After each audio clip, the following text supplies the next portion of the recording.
వెతలు తీరును, కృపలు దొరుకును, సాటి లేనిది యేసుని నామం. యేసునామమే మధురం, మదిలో తలచిన ధన్యం. యేసునామమే మధురం. ప్రభువు నందు ప్రియమైన దేవుని బిడ్డలారా, దేవుని మహాకృపను బట్టి ఈ సంవత్సరం 3 వంతులు గడిచి 4వ వంతులో ప్రవేశించాం. 9 మాసాలు గడిచాయి. మరో 3 మాసాలు 2018లో గడవవలసి ఉన్నవి. ఈ దినం అక్టోబర్ మాసంలో ప్రవేశించాం. గాడ్స్ గ్రేస్, దేవుని కృప.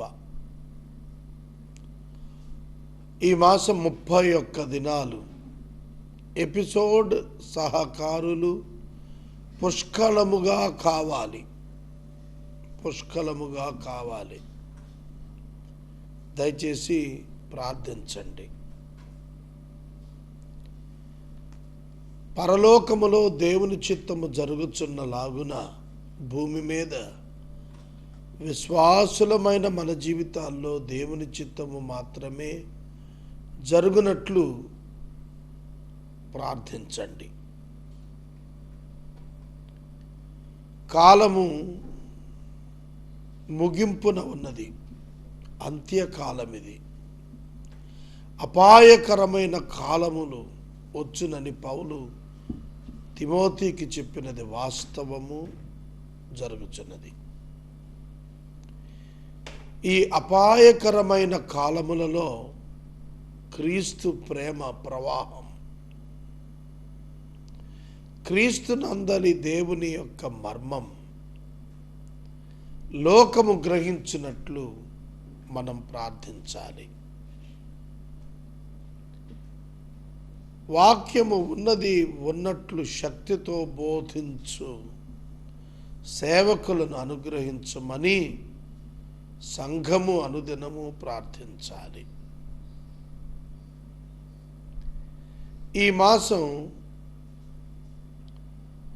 ఎపిసోడ్ సహకారులు ఆహ్వానించబడుతున్నారు. పరిచర్యకు చాలా అవసరతలున్నవి. అలాగే నేను తలపెట్టి కొనసాగిస్తున్న హంగర్ ప్రాజెక్టుకు చాలా అవసరాలున్నవి. మీ ప్రార్థనల్లో జ్ఞాపకం చేసుకోండి. తలలు వంచండి, ప్రార్థనలో ఏకీభవించండి. మమ్మలను మిక్కిలిగా ప్రేమిస్తున్న మా ప్రియ తండ్రి, మీకు వందనాలు, స్తోత్రాలు. నేటి వాక్య ధ్యానము ద్వారా మాతో మాట్లాడుమని ప్రార్థిస్తున్నాము. ప్రభువా అని పిలుచు భాగ్యమిమ్మని వేడుచున్నాము. ఘనత, మహిమ, ప్రభావములను మీ చేతులకు అప్పగిస్తున్నాము. అక్టోబర్ మాసం అంతటా నీ కృపావర్షమిమ్మని అడుగుచున్నాము. దయచూపండి. మా రక్షక, నా బలహీనతలు, నా అతిక్రమములు క్షమించండి. నా పాపము ప్రక్షాళన చేయండి. నీ రక్తంలో నన్ను కడగండి. వాక్యం వచించటానికి యోగ్యత లేని వాణ్ణి. నీ కారు చేత నా పెదవులు ముట్టండి, పవిత్రపరచండి. నీ ఆత్మ చేత నీ వాక్య ఉపదేశములను అనుగ్రహించండి. నజరేయుడా, మా రక్షకుడా, మమ్మను కనికరించండి. యేసునామమున ప్రార్థిస్తున్నాము తండ్రి, ఆమెన్. ప్రియమైన దేవుని బిడ్డలారా, ఎఫెసీ పత్రిక వాక్య ధ్యానము గుండెను బలపరుస్తోంది. నా పదం మీరు గమనించారా? గుండెను బలపరుస్తుంది అనంటే రమేష్ కార్డియాక్ సెంటర్లో రిపేర్ అయ్యే ఈ ఫిజికల్ బాడీకి చెందిన గుండె కాదు, హృదయం. కనపడనిది హృదయం, మనస్సు కనపడనిది. ఈ కనపడనిది అయినా ఉన్నది అయిన మనస్సును, హృదయాన్ని బలపరుస్తుంది. ఎంత గొప్ప పత్రిక అంటే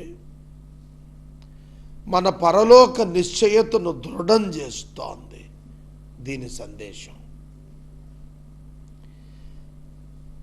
దైవ మర్మాన్ని పరిశుద్ధాత్మ చేత మనకు అర్థమయ్యేటట్లు దేవుడు అనుగ్రహిస్తున్నాడు.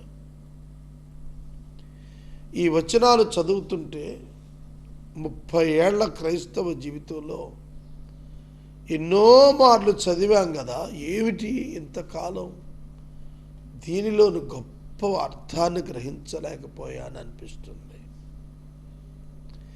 ఎఫెసీ పత్రిక ఎన్నో మార్లు చదివాను నేను. దావీదు భక్తుడు అన్నట్లుగా, దేవా నీ ధర్మశాస్త్రములోని రహస్యమైన సంగతులు చూచేటట్లు నా కన్నులు తెరవ చేయండి అని అడిగాడు. బహుశా ఆ అనుభవమేమో ఇది. ఎఫెసీ పత్రిక 3వ అధ్యాయం 11వ వచనంలో ఇంగ్లీష్ బైబిల్లో ఈ వచనాన్ని చదివినప్పుడు నా హృదయం ఉప్పొంగిపోయింది.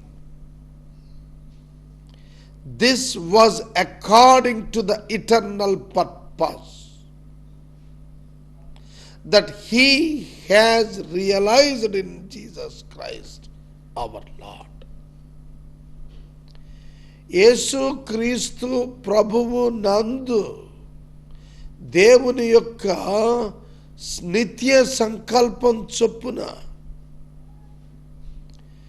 దేవుని యొక్క వివిధ గొప్ప జ్ఞానం తెలియచేయబడాలని. ఏమిటండి ఇది? పరలోకములో నివసిస్తున్నటువంటి ఆ గొప్ప దేవుని యొక్క జ్ఞానం యేసుక్రీస్తు ప్రభువు ద్వారా పరలోకంలో క్రీస్తు సంఘం ద్వారా తెలియచేయాలని ఆయన అనుకోవటం, అది మనకు అర్థం కావటం, అలా మనం బ్రతకాలనుకోవటం, ఎటువంటి ఆధిక్యత అర్థమవుతుందా?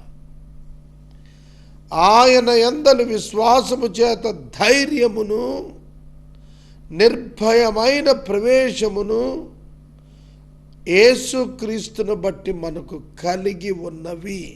Past tense. కలిగి ఉన్నవి పాస్ట్ టెన్స్, కలుగుచున్నవి అయితే ఫ్యూచర్ టెన్స్. కలిగి ఉన్నవి ధైర్యము కలిగి ఉన్నది. నన్ను చాలామంది అడిగారు, శాంతిసాగర్ గారు ఏ ధైర్యంతో మీరు ఇన్ని 100 మందికి మధ్యాహ్న భోజన పథకం పెట్టాలనుకున్నారు? నాకు ఇవాళ గ్యాస్ సిలిండర్స్ లేవు. నిన్న నా చర్చిలో 1150 రూపాయలు కానుకొచ్చింది. దాంతో